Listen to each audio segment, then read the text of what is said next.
percobaan akan mempresentasikan tentang e-commerce, pasar digital, dan barang digital. Perkenalkan, nama saya Devi Malasari, NIM 160810301029. Perkenalkan, nama saya Rini Fatmasari, NIM 160810301045. Perkenalkan, nama saya Rizky Dwi Prasetya, NIM 160810301046. Perkenalkan, nama saya Haryati Pratiwi, NIM 160810301067.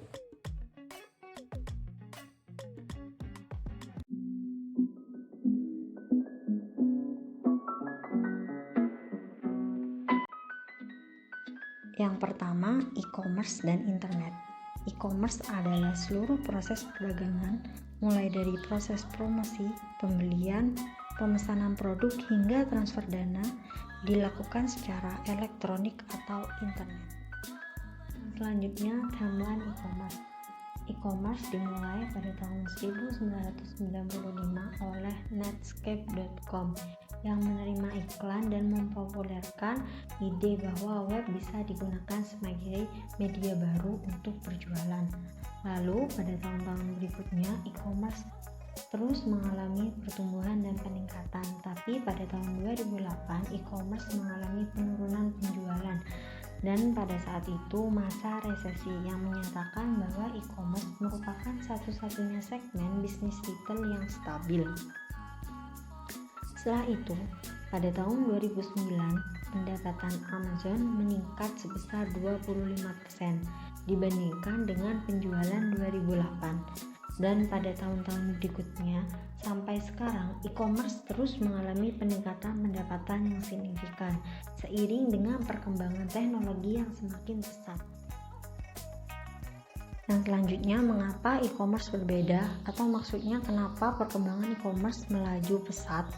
Yaitu yang pertama, satu, ada di mana-mana, yang berarti e-commerce memang terdapat di mana saja dan kapan saja. E-commerce memungkinkan kita berbelanja dari komputer pribadi di rumah, di tempat kerja, atau bahkan dari kendaraan dengan menggunakan mobile commerce. Yang kedua, jangkauan global.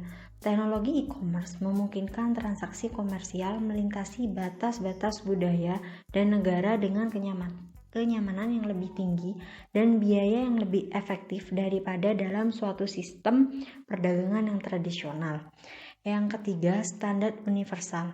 Satu kelebihan yang mencolok dari teknologi e-commerce adalah standar teknik dari internet dan standar teknik untuk melakukan e-commerce yang merupakan standar universal. Yang keempat, kaya manfaat. Dalam hal informasi, istilah kaya manfaat merujuk pada kompleksitas dan isi dari suatu pesan. Pasar tradisional, tenaga penjualan nasional, dan toko eceran kecil memiliki sifat kaya manfaat yang cukup baik. Yang kelima, interaktif. Teknologi e-commerce sangat interaktif, yang berarti sangat memungkinkan terjadinya komunikasi dua arah antara penjual dan konsumen. Yang keenam, kepadatan informasi. Internet dan web sangat meningkatkan kepadatan informasi, yang berarti jumlah keseluruhan dan kualitas informasi yang tersedia untuk semua peserta, pelanggan, dan penjual di pasar. Yang ketujuh, personalisasi. Teknologi e-commerce memungkinkan dilakukannya personalisasi, yaitu pedagang dapat mengarahkan pesan pemasarannya pada orang-orang tertentu dengan menyesuaikan pesanannya sesuai nama, minat, dan pembelian seseorang di masa lalu. Konsep kunci dalam e-commerce adalah pasar digital dan barang digital di dalam pasar modal. Yang pertama yaitu mengurangi informasi asimetris ketika suatu pihak memiliki informasi yang lebih dibanding dengan yang lain. Misalnya, sebelum situs pembelian retail otomatis akan muncul di web dan ada ketimpangan informasi yang signifikan antara dealer mobil dengan konsumen. Hanya penyalur yang tahu harga perolehan dan sulit bagi konsumen untuk mencari barang dengan harga yang paling sesuai. Keuntungan yang didapatkan penyalur bergantung pada ketimpangan informasi tersebut. Yang kedua, biaya pencarian dan transaksi kecil, biaya menu, akibat perubahan harga, diskriminasi harga, dan harga dinamis. Misalnya, penjual return online dari Amazon ke Walmart, mengubah harga dari banyak barang berdasarkan waktu yang tersedia dalam sehari, permintaan barang, dan pengguna prioritas yang mengunjungi situs mereka.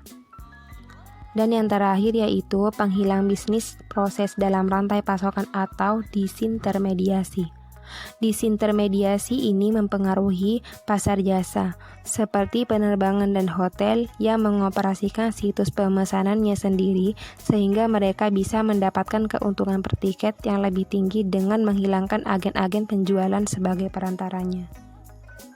E-commerce telah tumbuh dari beberapa iklan portal web pada tahun 1995, lebih dari 9% dari keseluruhan penjualan retail pada tahun 2012, atau diperkirakan 362 miliar dolar, melebihi katalog bisnis dari pesanan pos. E-commerce merupakan kombinasi yang mengagumkan dari model bisnis dan teknologi informasi baru.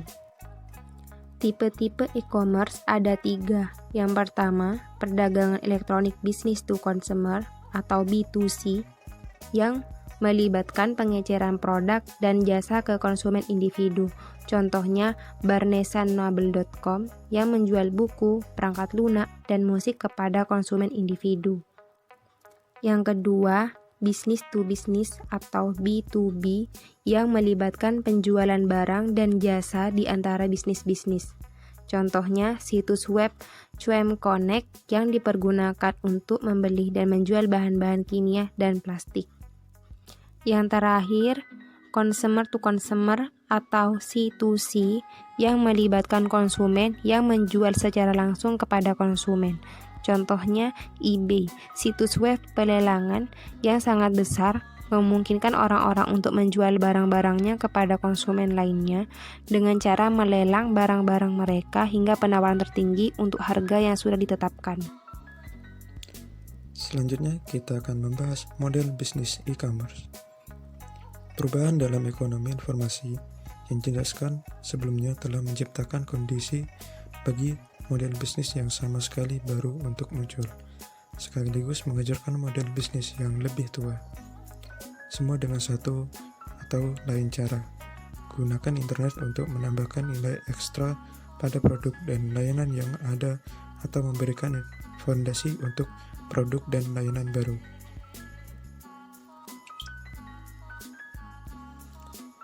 Yang pertama, portal.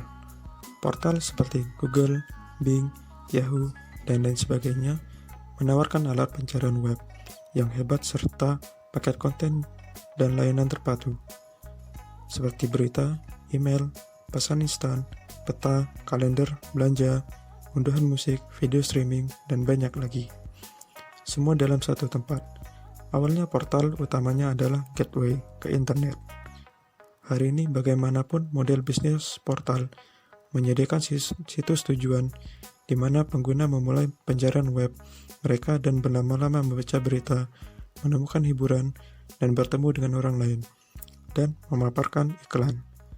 Portal menghasilkan pendapatan terutama dengan menarik khalayak yang sangat besar, membebankan pengiklan untuk penempatan iklan, mengumpulkan biaya rujukan untuk mengarah pelanggan ke situs lain, dan membebankan biaya untuk pelayanan premium. Yang kedua, e-tailer. Toko retail online yang sering disebut e-tailers hadir dalam semua ukuran, mulai dari Amazon raksasa dengan pendapatan pada tahun 2010 lebih dari 24 miliar dolar hingga toko lokal kecil yang memiliki situs web. Sebuah e-tailer mirip dengan etalase batu bata dan mortir yang khas, kecuali bahwa pelanggan hanya perlu terhubung ke internet dan memeriksa inventaris mereka dan melakukan pemesanan. Yang ketiga yaitu penyedia konten. Sementara e-commerce dimulai sebagai saluran produk retail, semakin berubah menjadi saluran konten global. Konten didefinisikan secara luas untuk mencakup semua bentuk kekayaan intelektual.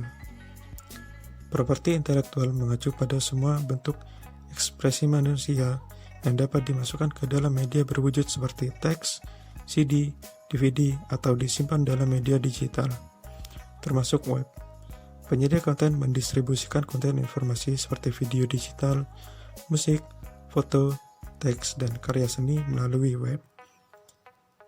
Proporsi nilai penyedia konten online adalah konsumen dapat menemukan berbagai konten secara online, mudah dan memberi konten ini dengan harga murah untuk dimainkan atau dilihat di beberapa perangkat komputer atau smartphone.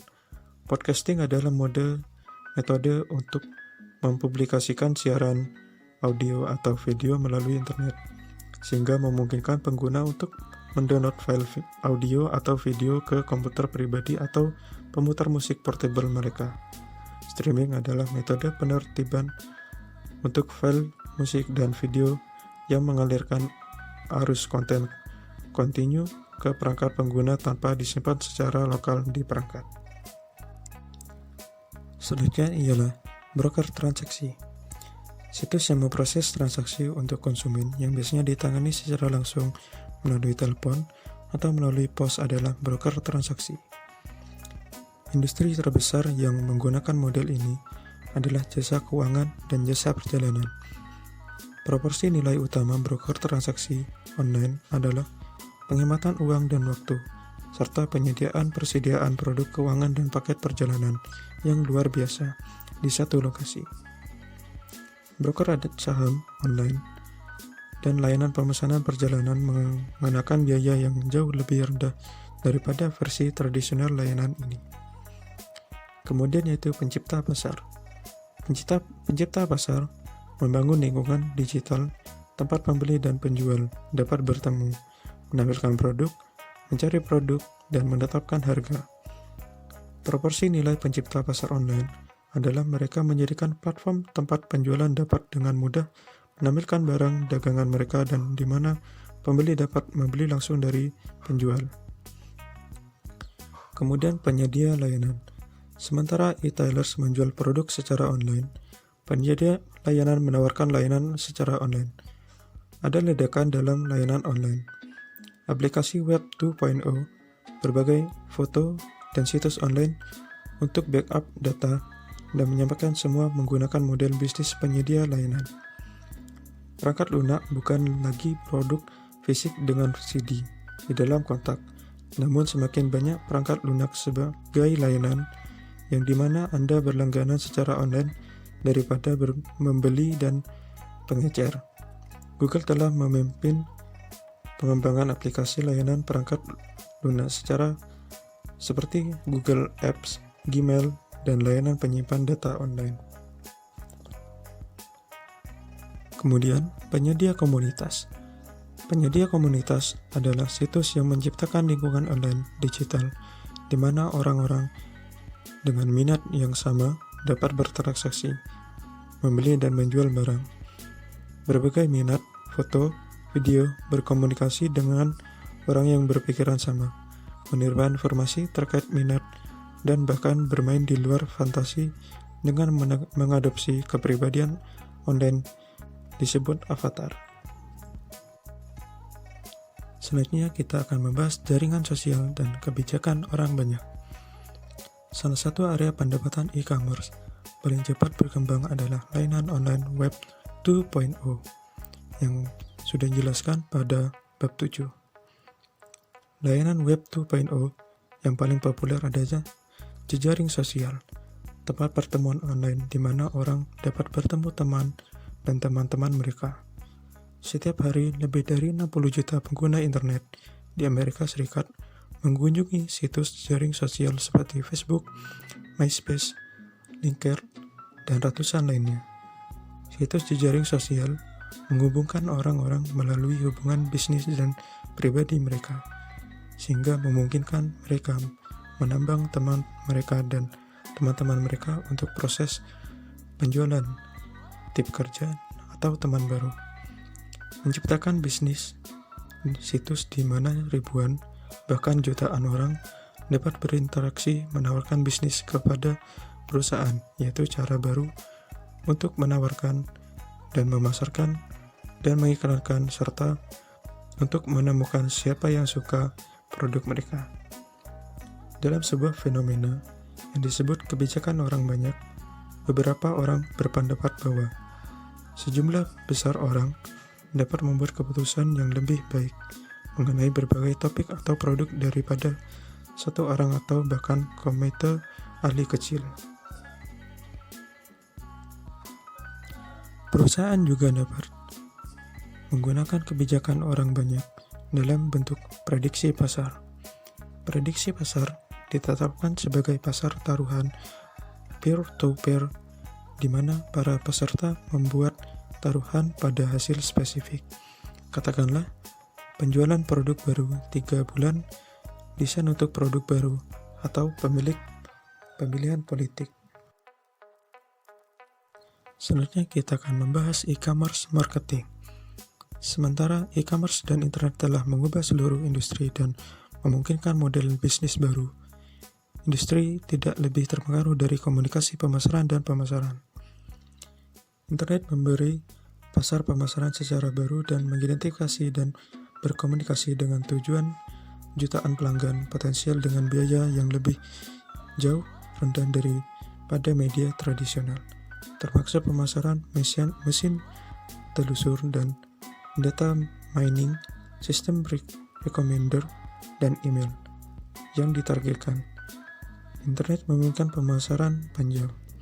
Banyak perusahaan pemasaran e-commerce menggunakan teknik penargetan perilaku untuk meningkatkan efektivitas iklan banner, multimedia, dan video. Penargetan perilaku mengacu pada pelacakan aliran klik individu di ribuan situs web untuk tujuan memahami minat dan niat mereka dan mengekspos ke iklan yang sesuai secara unik dengan tingkah laku mereka. Selanjutnya kita akan membahas model pendapatan e-commerce. Model pendapatan perusahaan menggambarkan bagaimana perusahaan akan memperoleh pendapatan, menghasilkan keuntungan, dan menghasilkan laba atas investasi yang superior. Meskipun ada banyak model e-commerce yang berbeda yang telah dikembangkan, sebagian besar perusahaan mengendalikan satu atau beberapa kombinasi dari 6 model pendapatan berikut. Yang pertama ialah pendapatan dari periklanan. Dalam model pendapatan iklan, situs web menghasilkan pendapatan dengan menarik banyak pengunjung yang kemudian dapat terkena iklan. Model periklanan adalah model pendapatan yang paling banyak digunakan dalam e-commerce, dan boleh dibilang tanpa pendapatan iklan, web akan menjadi pengalaman yang jauh berbeda dari apa yang sekarang ada. Kemudian itu pendapatan dari penjualan. Dalam model pendapatan penjualan, perusahaan memperoleh pendapatan dengan menjual barang, informasi, atau layanan kepada pelanggan. Perusahaan seperti Amazon, Albion, dan Capcom semuanya memiliki pendapatan dari penjualan. Pendapatan dari langganan. Dalam model pendapatan berlangganan, situs web yang menawarkan konten atau layanan mengenakan biaya berlangganan untuk akses ke beberapa atau semua penawaran secara berkelanjutan. Penyedia konten sering menggunakan model pendapatan ini. Kemudian itu pendapatan dari service free atau bebas. Dalam model pendapatan bebas atau freemium, perusahaan menawarkan layanan dasar atau konten secara gratis sambil mengenakan premium untuk fitur lanjutan atau fitur khusus. Selanjutnya itu pendapatan dari biaya transaksi. Dalam model pendapatan dari biaya transaksi, perusahaan menerima biaya untuk mengaktifkan atau melaksanakan transaksi atau yang biasa disebut dengan eBay. Kemudian itu pendapatan dari afiliasi. Dalam model pendapatan afiliasi, situs web atau yang sering disebut dengan web afiliasi mengirimkan pengunjung ke situs web lain sebagai imbalan atau biaya rujukan atau persentase pendapatan dari penjualan yang dihasilkan. Yang selanjutnya adalah B2B e-commerce, efisiensi baru dan hubungannya. B2B e-commerce, perdagangan elektronik antar perusahaan, mampu menciptakan efisiensi dengan menjadikan perusahaan mampu menemukan pemasok, mengajukan penawaran harga, menempatkan order, dan melacak pengiriman dalam perjalanan secara elektronik. Sekitar 80% e-commerce online B2B masih berbasis pada sistem proprietary untuk Electronic Data Interchange atau EDI. Pertukaran data elektronik memungkinkan pertukaran komputer-komputer antara dua organisasi transaksi standar seperti faktur, bill of lading, jadwal pengiriman, atau pesanan pembelian. Jaringan industri swasta biasanya terdiri dari perusahaan besar yang menggunakan extranet untuk terhubung ke pemasoknya dan mitra bisnis utama lainnya. Jaringan tersebut dimiliki oleh pembeli dan memungkinkan perusahaan dan pemasok serta distributor dan mitra bisnis lainnya untuk berbagi desain dan pengembangan produk, pemasaran, penjadwalan produksi, manajemen persediaan, dan komunikasi tidak terstruktur, termasuk grafik dan email. Ada banyak jenis pasar bersih dan cara mengklasifikasikannya. Beberapa pasar bersih menjual barang langsung dan beberapa menjual barang tidak langsung. Bursa secara independen memiliki pasar bersih pihak ketiga yang menghubungkan ribuan pemasok dan pembeli untuk pembelian spot. Banyak bursa memberikan pasar vertikal untuk industri tunggal, seperti makanan, peralatan elektronik, atau peralatan industri, dan mereka terutama menangani input langsung. Yang selanjutnya adalah mobile digital platform dan mobile e-commerce. Yang pertama adalah layanan dan aplikasi berbasis lokasi. Layanan berbasis lokasi meliputi layanan geososial, yaitu sebuah layanan yang dapat memberitahu kita di mana lokasi teman kita. Selanjutnya adalah layanan geo-advertising. Ini adalah layanan yang bisa memberitahu kita misal di mana lokasi restoran yang ingin kita tuju. Dan yang selanjutnya adalah layanan geo-information. Untuk layanan geo-information ini mampu memberitahu kita di mana letak suatu produk. 74% pemilik smartphone menggunakan layanan berbasis lokasi, yang mengikat aktivitas ini bersama dan merupakan fondasi bagi mobile commerce adalah sistem penentuan posisi global atau GPS yang memungkinkan layanan pada tersedia di smartphone. Yang kedua adalah layanan perdagangan bergerak lainnya. Untuk layanan perdagangan bergerak lainnya, ini terdiri dari perbankan dan jasa keuangan yang meliputi bank atau perusahaan kartu kredit meluncurkan layanan yang memungkinkan pelanggan mengelola akun mereka dan perangkat mobile mereka. Misalnya BRI Internet Banking seperti itu. Yang kedua adalah periklanan dan retail nirkabel. Dan yang ketiga adalah game dan hiburan, di mana ponsel saat ini telah berkembang menjadi platform hiburan portable. Smartphone seperti iPhone dan Android menawarkan download dan streaming game digital, film, acara TV, musik, dan nada dering. Dan sebab yang terakhir adalah membangun kehadiran e-commerce. Apabila kita ingin sukses membangun dan mengembangkan e-commerce, maka kita perlu memahami dengan jelas tentang apa yang menjadi tujuan bisnis kita dan memilih bagaimana teknologi yang tepat dalam mencapai tujuan tersebut. Sehingga bisa ditarik kesimpulan bahwa dalam membangun e-commerce kita perlu memahami mengenai bisnis, teknologi, dan isu sosial. Ada dua tantangan manajemen yang paling penting dalam membangun situs e-commerce. Yang sukses adalah yang pertama membangun atau mengembangkan pemahaman yang jelas tentang tujuan bisnis Anda, dan yang kedua adalah mengetahui bagaimana memilih teknologi yang tepat untuk mencapai tujuan tersebut. Yang pertama adalah pieces puzzle site building. Pertama, Anda harus menyadari area utama di mana Anda perlu membuat keputusan.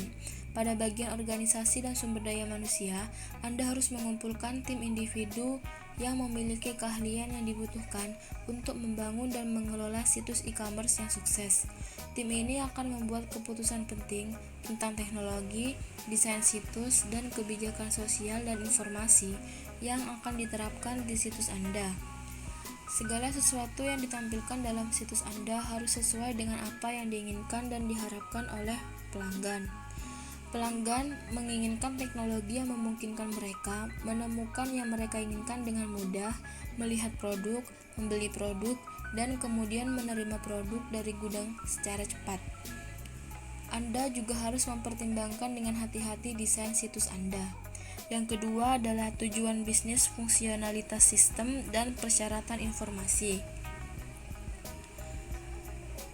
Perencanaan Anda harus mengidentifikasi tujuan bisnis yang spesifik untuk situs Anda dan kemudian mengembangkan daftar fungsi sistem dan persyaratan informasi. Tujuan bisnis hanyalah kemampuan yang Anda inginkan untuk dimiliki dalam situs Anda. Fungsi sistem adalah jenis kemampuan sistem informasi yang Anda perlukan untuk mencapai tujuan bisnis Anda. Persyaratan informasi untuk suatu sistem adalah elemen informasi yang harus dihasilkan sistem agar mencapai tujuan bisnis.